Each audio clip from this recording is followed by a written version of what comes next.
ಓಂ ಶ್ರೀಮಾತ್ರೇ ನಮಃ. ಓಂ ಶ್ರೀ ಗುರುಭ್ಯೋ ನಮಃ. ಶ್ರೀಲಕ್ಷ್ಮಿ ಚಾನಲ್ ಪ್ರೇಕ್ಷಕರಿಗೆ ನಮಸ್ಕಾರ. ಸಮಸ್ತ ಕನ್ನಡ ವೀಕ್ಷಕರು ನಮ್ಮ ವಿಡಿಯೋ ನೋಡ್ತಿದ್ದರಲ್ಲಿ ಮೊದಲನೇ ಬಾರಿ ನಮ್ಮ ವಿಡಿಯೋ ನೋಡ್ತಾ ಇದ್ರೆ ದಯವಿಟ್ಟು ಸಬ್ಸ್ಕ್ರೈಬ್ ಮಾಡಿ ಅಂತ ಹೇಳ್ತಾ, ನಾವು ಈ ದಿನವು ಈ 25 ಜನವರಿ 2025ರಿಂದ ಮತ್ತು 1 ಫೆಬ್ರವರಿ 2025 ಈ ವಾರದಲ್ಲಿ ನಿಮಗೆ ಆಗುವ ದ್ವಾದಶ ರಾಶಿಗಳಿಗೆ ಆಗುವಂತಹ ಫಲಾನುಫಲಗಳ ಬಗ್ಗೆ, ಶುಭ ವಿಷಯಗಳ ಬಗ್ಗೆ, ನೀವು ಮಾಡ್ಕೊಳ್ಬೇಕಾಗಿರುವಂತಹ ಗ್ರಹ ಪರಿಹಾರಗಳ ಬಗ್ಗೆ ಈ ವಿಡಿಯೋ ಮುಖಾಂತರ ನಾವು ತಿಳಿದುಕೊಳ್ಳೋಣ. ಈಗ ವೃಷಭ ರಾಶಿ ಜಾತಕರಿಗೆ ಈ ವಾರದಲ್ಲಿ ಯಾವ ರೀತಿ ಶುಭ ಫಲಿತಗಳು ಸಿಗ್ತಾ ಇದೆ ಅನ್ನೋದನ್ನ ನಾವು ನೋಡೋಣ. ಈ ವಾರದಲ್ಲಿ ಕೇವಲ 2 ಗ್ರಹಗಳು ಮಾತ್ರ ಇವರಿಗೆ ಅನುಕೂಲವಾಗಿರುತ್ತೆ. ಅದರಲ್ಲಿಯೂ ಒಂದು ಸಪ್ತಮದಲ್ಲಿ ಚಂದ್ರ ಮತ್ತು ಲಾಭಸ್ಥಾನದಲ್ಲಿ ರಾಹು. ಈ 2 ಗ್ರಹಗಳನ್ನು ಬಿಟ್ಟು ಬೇರೆ ಗ್ರಹಗಳು ಅಷ್ಟೊಂದು ನಿಮಗೆ ಫಲವನ್ನು ಕೊಡ್ತಾ ಇಲ್ಲ. ಈ ವಾರದಲ್ಲಿ ನೀವು ಮಾಡ್ತಾ ಇರುವಂತಹ ಕೆಲಸಗಳಲ್ಲಿ ತುಂಬಾ ನಿಷ್ಠೆಯಿಂದ, ಶ್ರದ್ಧೆಯಿಂದ, ಏಕಾಗ್ರತೆಯಿಂದ ಕೆಲಸಗಳನ್ನು ಮತ್ತು ಜವಾಬ್ದಾರಿಗಳನ್ನು ಪೂರೈಸುವಂತಹ ಸಮಯ. ಮತ್ತೆ ನೀವು ಯಾವುದೇ ಕೆಲಸವನ್ನಾಗಿರಲಿ, ನೀವು ವ್ಯವಹಾರವನ್ನಾಗಿರಲಿ ಏಕಾಗ್ರತೆಯಿಂದ, ನಿಷ್ಠೆಯಿಂದ ಕೆಲಸ ಮಾಡ್ಕೊಂಡು ಹೋದ್ರೆ ಈ ವಾರ ನಿಮಗೆ ಅದ್ಭುತವಾದ ರಿಸಲ್ಟ್ ಅನ್ನು ಕೊಡುತ್ತೆ. ಇನ್ನ ಈ ವಾರದಲ್ಲಿ ಸ್ವಲ್ಪ ಗ್ರಹ ಅನುಕೂಲ ಸ್ವಲ್ಪ ಕಮ್ಮಿ ಆಗಿರೋ ಕಾರಣದಿಂದ ಆ ವಿಷಯದಲ್ಲಿ ಈ ಸಂದರ್ಭಗಳಲ್ಲಿ, ಈ ದಿನಗಳಲ್ಲಿ, ಈ ವಾರದಲ್ಲಿ ಸ್ವಲ್ಪ ಹುಷಾರಾಗಿರ್ಬೇಕು.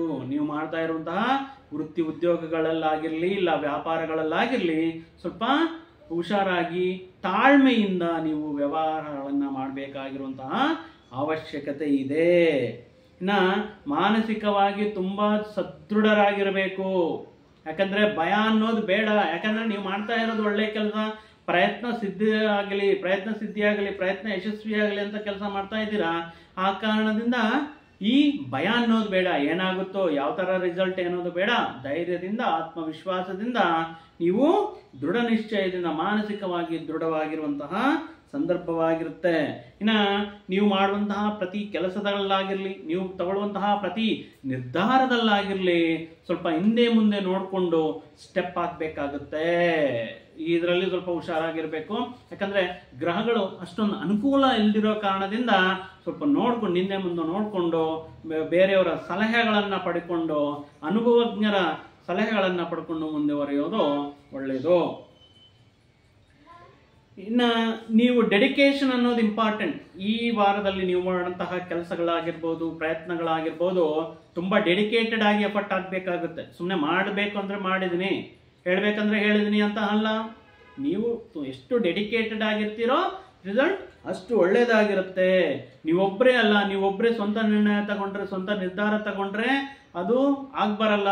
ಕೇಳಿ, ನಿಮ್ಮ ಮಿತ್ರರ ಸಲಹೆ ಪಡೀರಿ, ಕುಟುಂಬಸ್ಥರ ಸಲಹೆಯನ್ನ ಪಡೀರಿ, ಸಹೋದ್ಯೋಗಿಗಳ ಸಲಹೆಯನ್ನ ಪಡೀರಿ. ಎಲ್ಲ ಸೇರಿ ನಿರ್ಧಾರಗಳು ತಗೊಂಡ್ರೆ ನಿಮ್ಗೆ ಒಂದಷ್ಟು ಲಾಭ ಕಾಣಲಿಕ್ಕೆ ಈ ವಾರ ಅನುಕೂಲವಾಗಿರುತ್ತೆ. ಅದರಲ್ಲೂ ಈ ದಶಮದಲ್ಲಿ ಶುಕ್ರ ಬಲ ಅಷ್ಟೊಂದು ಇಲ್ದಿರೋ ಕಾರಣದಿಂದ, ಅಷ್ಟಕ್ಕಷ್ಟೇ ಇರೋ ಕಾರಣದಿಂದ ಈ ಹಣಕಾಸಿನ ವಿವರಗಳಲ್ಲಿ ಇರ್ರೆಸ್ಪಾನ್ಸಿಬಿಲಿಟಿ ಅನ್ನೋದು ಬೇಡ. ಎಲ್ಲ ಹೂಡಿಕೆ ಮಾಡುವಾಗ, ಇನ್ವೆಸ್ಟ್ಮೆಂಟ್ ಮಾಡುವಾಗ, ಯಾರಿಗಾದ್ರೂ ಸಾಲ ಕೊಡುವಾಗ, ಯಾರಿಗಾದ್ರೂ ಮಧ್ಯವರ್ತಿಯಾಗಿ ನೀವು ಸಾಲವನ್ನು ಕೊಡಿಸೋ ವಿಷಯಗಳಲ್ಲಿ ಯಾರಿಗಾದ್ರೂ ತುಂಬಾ ಹುಷಾರಾಗಿ ಈ ವಾರದಲ್ಲಿ ನೀವು ಈ ಹಣಕಾಸಿನ ವ್ಯವಹಾರಗಳು ಮಾಡಬೇಕಾಗತ್ತೆ. ಟೈಮನ್ನು ವೇಸ್ಟ್ ಮಾಡಕ್ ಹೋಗ್ಬೇಡಿ. ಟೈಮ್ ಅನ್ನೋದು ತುಂಬಾ ಪ್ರೀಶಿಯಸ್.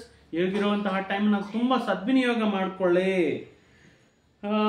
ಸೊ ಆ ಕಾರಣದಿಂದ ಈ ಗ್ರಹಗಳು ಅಷ್ಟೊಂದು ಅನುಕೂಲ ಇಲ್ಲ, ಬೇರೆ ಬೇರೆ ಗ್ರಹಗಳು. ಆ ಕಾರಣದಿಂದ ನೀವು ನಿರ್ಧಾರ ಮಾಡುವಾಗ್ಲಿ ಸ್ವಲ್ಪ ಯೋಚನೆ ಮಾಡಿಬಿಟ್ಟು ಮಾಡಿ. ಇನ್ನು ಪರಿಹಾರ ಏನಂದ್ರೆ ನವಗ್ರಹ ಸ್ತೋತ್ರನ ಪ್ರಾರ್ಥನೆ ಮಾಡುವುದು ಅನ್ನೋದು.